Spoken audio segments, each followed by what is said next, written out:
Afternoon, everybody. I'm Dr. Jannie Mouton. We're going to talk a little bit about insomnia in this talk because that is something we see and encounter on a daily basis, and it seems to be really becoming quite a large problem for all of us. And there are various reasons for insomnia, apart from just blaming it on the rat race that we're all in, which is a big part of it, yeah. But insomnia can be inability or a struggle to fall asleep, or you can fall asleep fairly easily, but you struggle to stay asleep, and if you go to bed at 10 o'clock, then at 1 o'clock or 2 o'clock you're awake again. And some people struggle with both, and then you might sleep fairly well, perhaps, but then it also, you might lack proper sleep or REM sleep, as most of you know what it is, a deep sleep where your body totally relaxes. So multiple possible causes of insomnia or sleeplessness, as we call it in a less medical term, and stress is probably one of the big factors. Sensory overexposure, definitely lifestyle factors, with all the social media we have these days, and on our phones, our computers, our TVs, it is, and everything happens so gradually. It's if we can just take a moment and look at ourselves, we're always on some sort of screen, and we are just less mobile. We sit and we don't go places to do things. We just have it all on top of a finger, basically. We have a very convenient life, but not necessarily that healthy these days.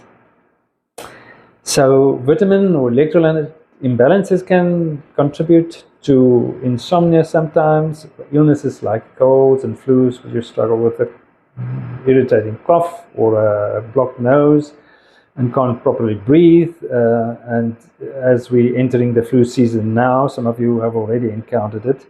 And then mental health issues can also cause insomnia, like a mood disorder, depression, or bipolar mood disorder, where some people just are very overactive or hyperactive, and their brains can't settle down, and that can be difficult to treat sometimes.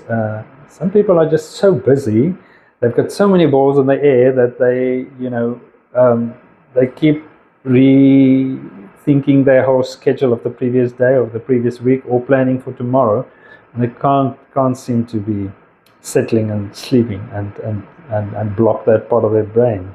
Yeah, so sleep hygiene is very important to land your Boeing. So start winding down. If you have a problem, don't stay on your screen till before you go to sleep. Very important not to take alcohol or caffeine shortly before you sleep.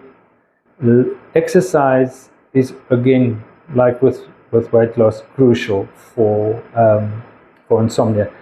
But strenuous exercises just before you want to sleep is not a good idea.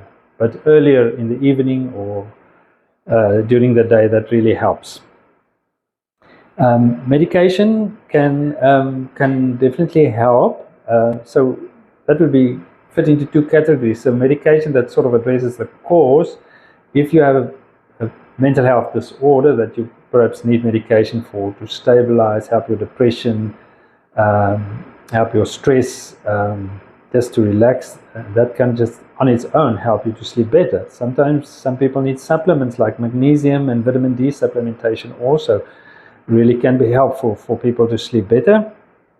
And then if you need something a bit more stronger, what we try to use is some over-the-counter medication that can calm you down, like Carmeds or Rescue Remedy.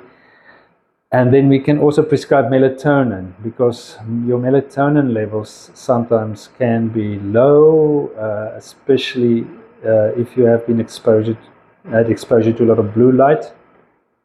And melatonin tablets is usually first line of medication that we should try, and for some people it definitely works and it helps. If you experience insomnia due to pain, chronic pain, or post-operatively perhaps, then sufficient pain medication or pain relief can really help you to sleep. And most stronger analgesics or pain medication anyway cause a bit of sedation. So that in its own can help you to sleep a bit better. But then the last resort will be then official insomnia medication or sleeping tablets. And again, there are very degrees of that. Some people will get away with half a tablet a night. Some people need one. Some people need more than just that. Some people really have difficulty to sleep. And then it all depends on, it's rare that somebody needs permanent sleep medication.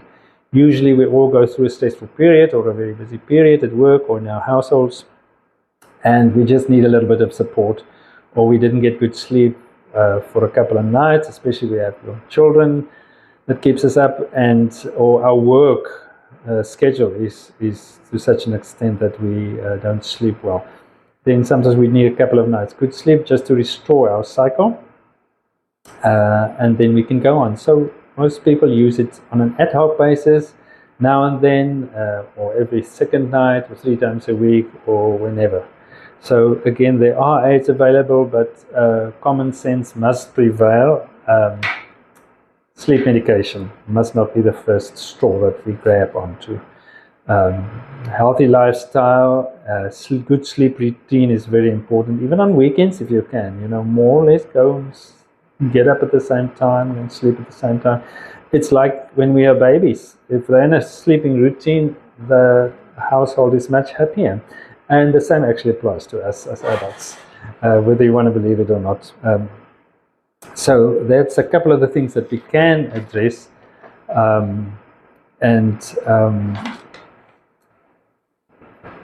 I would probably say the increase in the last decade in insomnia problems is most likely due to all our screen time, and that's something theoretically we can easily do something about. But if we have to start doing it, it actually turns out to be very difficult, because a lot of us are actually addicted to that.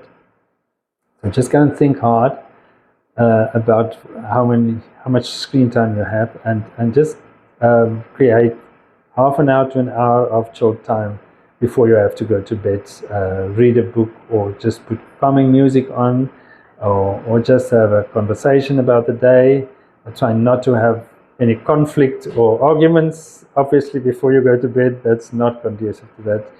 But it is a problem of our current society that is very current and relevant, and we have to be cognizant of that, and we have to address it in the least invasive way as we can, because we also can get addicted to sleeping medication. So we have to try to get around it with more natural interventions. So good luck there with the screen time and landing your Boeings, and I hope you can all sleep better.